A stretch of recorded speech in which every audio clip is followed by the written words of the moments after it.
এক যুগ ধরে বাংলাদেশ ক্রিকেট বোর্ডের উপর একচ্ছত্র নিয়ন্ত্রণ ছিল নাজমুল হাসান পাপনের। দুদকের কাছে অভিযোগ রয়েছে, বোর্ডের একসময়ের প্রভাবশালী সাবেক এই সভাপতি শুধুমাত্র ক্রিকেটকেই ব্যবহার করে হাতিয়ে নিয়েছেন হাজার কোটি টাকা।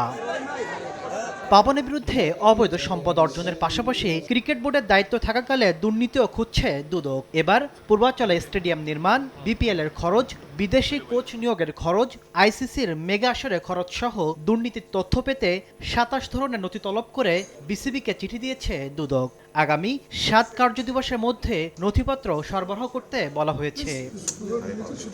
এদিকে প্রায় ২৬ কোটি টাকার অবৈধ সম্পদ ও প্রায় ২৫০০ কোটি টাকার সন্দেহজনক লেনদেনের অভিযোগে রাজশাহী ৪ আসনের সাবেক সংসদ সদস্য ইনামুল হক ও তার স্ত্রীর বিরুদ্ধে মামলা করেছে সংস্থাটি। সন্দেহজনক ও অস্বাভাবিক লেনদেনের তথ্য অনুসন্ধানকালে উদ্ঘাটিত হয়েছে এবং গত সালে উক্ত অর্থ স্থানান্তর, রূপান্তর এবং হস্তান্তর করার অপরাধ অনুসন্ধানকালে প্রমাণিত হয়েছে।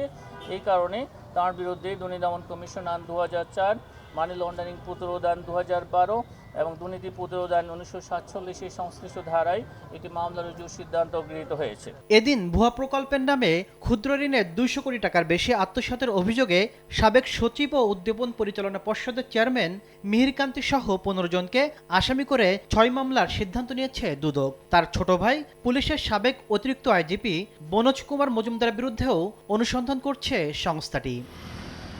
তাসলিম তৌহিদ, সময় সংবাদ, ঢাকা।